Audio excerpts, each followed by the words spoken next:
தமிழ்நாட்டின் மிக முக்கிய 8 மண்டலங்களின் அரசியல் பின்னணியை, அப்பகுதி மக்களின் வாழ்வியல், பண்பாடு ஆகியவற்றோடு அலசுகிறது நதிக்கரை அரசியல் பகுதி.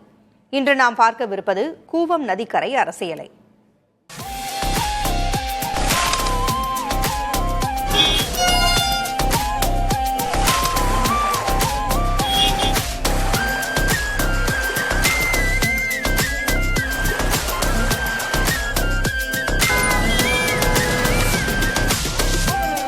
வைகை கரையில் பாண்டிய நாட்டின் தலைநகரும் காவிரி கரையில் சோழ நாட்டின் தலைநகரும் அமைந்திருப்பது போல நவீன தமிழ்நாட்டின் தலைநகர் அமைந்திருப்பது கூவம் நதிக்கரையில்தான்.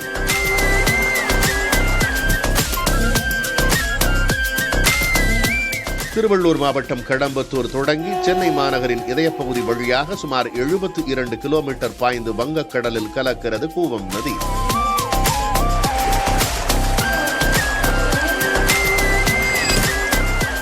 வரலாற்றுக்கு முந்தைய காலம் முதல் பல்லவர் காலம் வரை பல்வேறு காலகட்டங்களைச் சார்ந்த முக்கிய தொல்லியல் கலை சின்னங்கள் இங்கே அமைந்துள்ளன.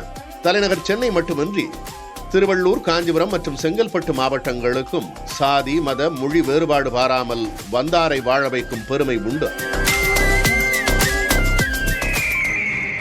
நீதிக்கட்சி காலம் தொட்டே திராவிட கொள்கைகள் வேர்பிடித்த பகுதி என்பதால் 1957 திமுக முதல் தேர்தலிலேயே இங்கு முத்திரை பதிக்க தொடங்கிவிட்டது. 1959 சென்னை மாநகராட்சி திமுக வசமானது. அதிமுகவும் குறிப்பிடத்தக்க வெற்றிகளை பெற்றிருக்கிறது என்றாலும் தொடர்ந்து திமுக கோட்டையாகவே திகழ்கிறது இந்த மண்டலம். 2021 சட்டமன்ற தேர்தலில் இந்த 4 மாவட்டங்களில் உள்ள 36 தொகுதிகளில் 35 தொகுதிகளை திமுக கூட்டணியே வென்றெடுத்தது. திமுக அதிமுகவுக்கு அடுத்தபடியாக நகர்ப்புற நடுத்தர வர்க்கத்தினர் மத்தியில் தேசிய கட்சிகளான காங்கிரஸ், பாஜகவுக்கும் உழைக்கும் வர்க்கத்தினர் மத்தியில் விசிக, பாமக, இடதுசாரி கட்சிகளுக்கும் செல்வாக்கு இருக்கிறது. தமிழ்நாட்டில் வாழும் அத்தனை சமூக பிரதிநிதிகளும் சென்னையில் வாழ்கிறார்கள் என்றாலும் ஆதி திராவிடர், வன்னியர், முதலியார், மீனவர், பிராமணர், யாதவர், நாயுடு, ரெட்டி போன்ற சமூகத்தவர்களே அதிகமாக வாழ்கிறார்கள். குறிப்பாக வடசென்னை மற்றும் புறநகர் பகுதிகளில் ஆதி திராவிடர், மீனவர் மற்றும் வன்னியர் சமூக வாக்குகளே பல தொகுதிகளில் வெற்றி வாய்ப்பை தீர்மானிப்பவையாக உள்ளன. பட்டு உற்பத்தியில் சிறந்து விளங்கும் காஞ்சிபுரம் பகுதிகளில் முதலியார் சமூகத்தினரின் வாக்குகள் முக்கியத்துவம் வாய்ந்தவையாக உள்ளன. திருமாவளவனின் விடுதலை சிறுத்தைகள் கட்சி செங்கல்பட்டு மற்றும் திருவள்ளூர் மாவட்டங்களில் வலுவாக உள்ளதால் அந்த வாக்குகள் திமுக அணிக்கு பெரும் பலம்.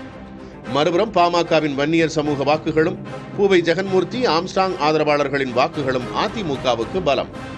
இஸ்லாமியர்கள் மண்ணடி, திருவல்லிக்கேணி, பெரம்பூர் போன்ற பகுதிகளில் அடர்த்தியாகவும், கிறிஸ்தவர்கள் சாந்தோம், ராயபுரம், அடையாறு பகுதிகளில் கணிசமாகவும் உள்ளனர்.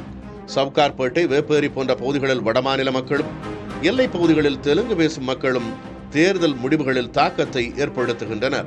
தொடர்ந்து வாக்கு சதவீதத்தை அதிகரித்து வரும் நாம் தமிழர் கட்சி இம்முறை நம்பிக்கையுடன் இருக்கிறது. எழுச்சியோடு களம் காண்கிறது புதுவரவான தாவேக. அக்கட்சி தலைவர் விஜய் பெரம்பூர் தொகுதியில் களம் காண்பது கூடுதல் எதிர்பார்ப்பை ஏற்படுத்தியுள்ளது. முதல்வர் ஸ்டாலின் குளத்தூரிலும், துணை முதல்வர் உதயநிதி சேப்பாக்கம், திருவல்லிக்கேணியிலும் போட்டியிடுவதால் இந்த மண்டலம் முக்கியத்துவம் பெறுகிறது.